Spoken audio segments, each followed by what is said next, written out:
Abraham Lincoln said if I had 6 hours to chop down a tree, I'd spend the first 4 hours sharpening my axe. Axe 'em jacks. Here's what we believe as a church family, and I found this in all my ministry experience as well. Seminary is excellent, but the reality is most people spend their time learning how to do ministry rather than learning how to empower others to do ministry as well.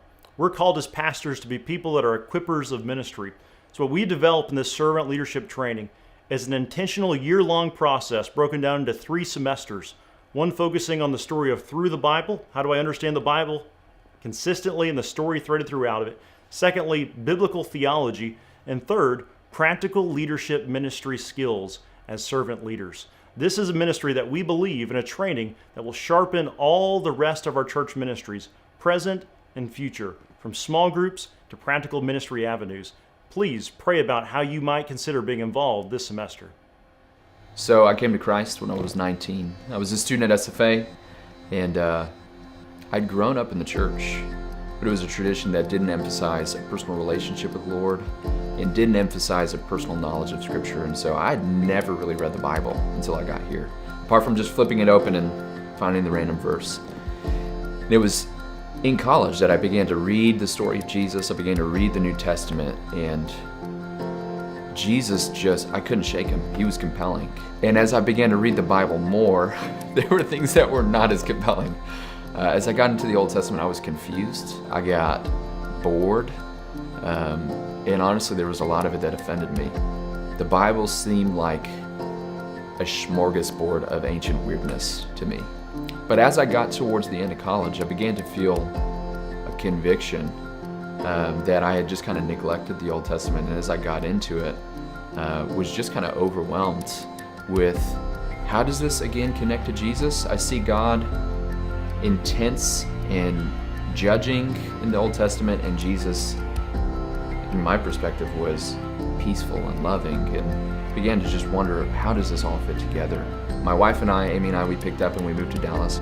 I was in school for a little bit of time there, and it was there that I began to see that Old Testament and New Testament are woven together. They are a complete whole, and you can't tear them apart.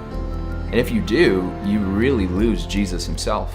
And I not only began to understand that intellectually, but as I saw that whole story, that coherent big picture, I began to see just how core and central Jesus is to the story of the Bible.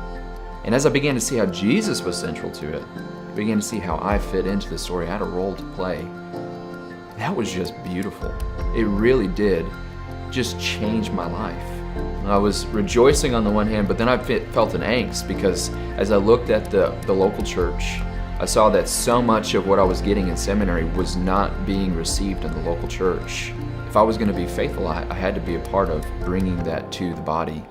And one of my most favorite parts about doing last year, our first round of SLT, servant leader training, was not just getting to teach it, but getting to see how people came to life as they grasped that story, as they saw how God has been working from creation to new creation through Jesus to reconcile all things to himself, and how we have a role to play in that story. This fall, we'll be covering the whole biblical story from Genesis to Revelation. We'll be looking at how all the scriptures point towards Christ, that he is the heart, the center of God's purposes, and how because of him, we have a role to play in that story, practically on a daily basis, regardless of what our profession is. God has a role for us to play in his story.